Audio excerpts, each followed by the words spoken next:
Welcome to our group. This is the first night of our group. We're going to be talking about understanding each other's differences. But before we do that, I'm going to have you all start, and we're going to go around and set some rules for our group. So is there anything anybody would like in this group or not like in this group to feel more comfortable? Okay, I would like to know that that it's confidential, that what we say here in the group doesn't go outside this room. Okay. How does everybody feel about that? Annie, Alec? I agree. Ashton and Lexi? Yeah. What about you, Jen? Yes. That's a great idea. Okay. What about cell phones? Do you guys feel comfortable having cell phones out, or would you rather them be away? Cell phones out. Yeah, I want to tweet this. Okay. No, definitely away, because I don't want to be recorded. Okay. Does that make sense? I agree put with that Jen. away? All right. So Annie and Lexi, if you guys will put your phones away, and anybody else that have it, thank you. Any other rules that anybody else wants to have? Sometimes there's problems with people being disrespectful, and just so that I make sure that everybody feels like they're being heard and listened to, if there is disrespect, we'll probably take a break and send somebody out of the room if that does happen. Is that okay with everybody? Mm-hmm. Yes. Okay. So we're going to start with an activity. What I need everybody is to put their hands out. And then I just want you to clasp them together. Okay? Now look at your hands and see what hand is on top. If your left thumb is on top or if your right thumb is on top. Okay? Now raise your hand if it's your left thumb. Okay? So 4 of us. And if it was your right thumb on top, raise your hand. Okay, now I want you to clasp your hands together and do it the opposite way. Does that feel weird to anybody? Yes. Yes. It feels weird to everybody? Yes. Okay, why does it feel weird, Lexi? It just feels like it doesn't fit. Like the other one fit perfectly. Okay, but now it just feels Uncomfortable. okay. All right, so how we're going to relate this is sometimes you have an opinion about something and you feel like that's the right thing or you feel like that's the most comfortable way of, let's say Lexi's making a cake and she has a way that she always makes cake. She comes to tell Annie that's how you make a cake, but it's different than how Annie does. Is it going to feel awkward for Annie to make it the way Lexi does? If I make it a different way. If you make it a different way, right? Yeah. Are there things that Ashton thinks are different than the way Alec thinks? Yes. Okay. Alec, tell us an idea that you have, and we'll see if anybody agrees or disagrees. An idea? Mm-hmm. Or something that you've had a conflict with somebody in here before. Not a big deal thing, but a little deal thing. The amount of time spent playing video games on the computer. Okay, so what do you think the amount of times on the computer is? I think if you spend over... Let's listen to Alec, keep talking. I think anywhere from 2 to 6 hours is reasonable. Okay. On a weekend day. Okay. On a weekend day. Okay. During the week. Weekend? And Ashton, what do you think is acceptable on weekend day? It depends on who's playing. Okay, what is Ashton? Alright, so what do you think? If it's Lexi, No. If it's Ashton, Oh, your great. answer for yourself. 2 to 6 hours. 2 to 6 hours, the same as Alec? How many hours did you play today? It's okay to be honest. I It's don't okay. know. We're not going to fight you. But do you think more than 6 hours? That's acceptable for Ashton, right? Does that mean one of you is right and one of you is wrong? Yes. They're both wrong. No, it's just what they think. It's just your opinion, right?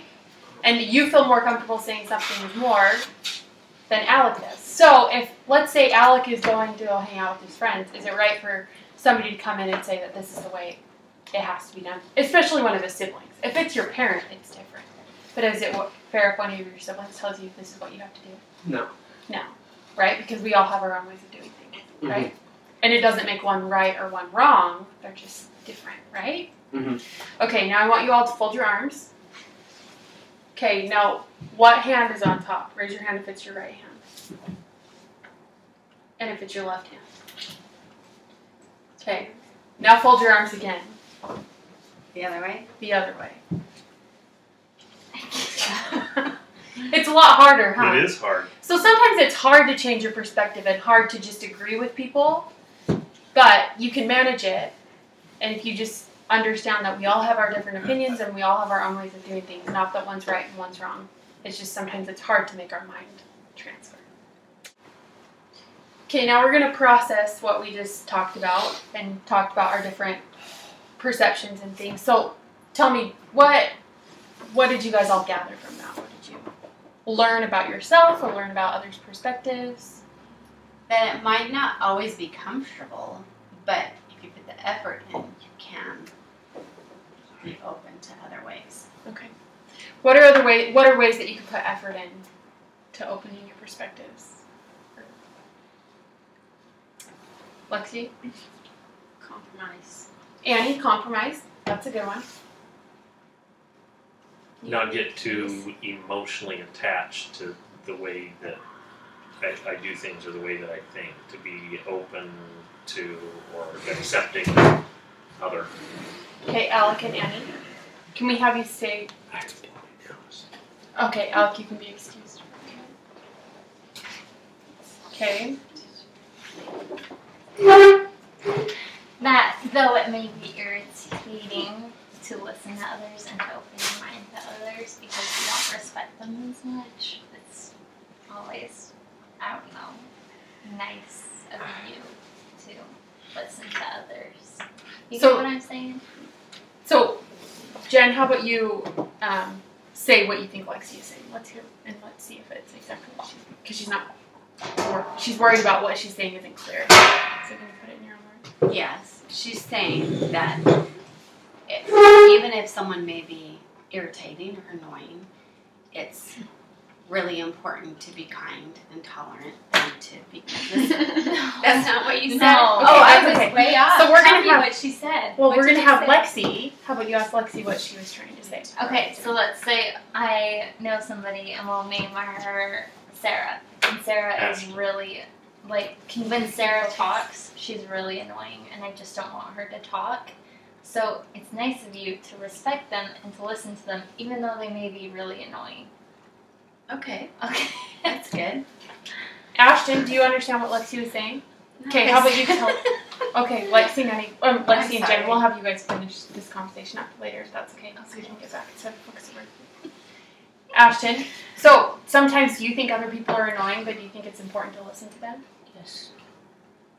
What are ways that you can listen to them? By opening his mind and trying to be nice to them. Okay, what are ways that you can open your mind? Meditation.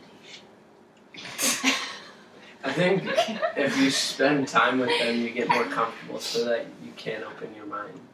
And you're able to understand their ideas and like what they're coming from. Because their ideas could be from different things like cultural, ethnic, or Or if they religious. talk weird, you can just start talking like them until they get annoyed. So do you think that necessarily just spending more time with somebody is going to make you, oh, okay, I agree with you? Or do you think it's No. always going to be, sometimes there's just people that you're not going to agree with. Do you think that Yeah. might be the case? And what are ways that you can deal with that? You don't have to be their best friend, but you have to be nice to them while you're with them. You have to respect them. Right. And can you respect that there are differences between you? Does that make Yeah. one of you right and one of you wrong? No, it makes you both equally right and wrong. Well, and I think you have to know your limits. If you get to the point where you're so annoyed, just remove yourself so that you don't say something to hurt them. I think one of the things you had Jen and Lexi, you had Jen repeat back what she heard Lexi say. That's one way that I've found helpful because a lot of times I find myself thinking of my response or thinking of my position and not really listening to what the other person's saying. As soon as they say something and it's someone who annoys me or who I'm bothered by, I immediately start thinking of my comeback or I start thinking. But if I can force myself to not say anything there or force myself to listen so that I could repeat back what I thought they were saying, that helps me to listen more and not to immediately go on the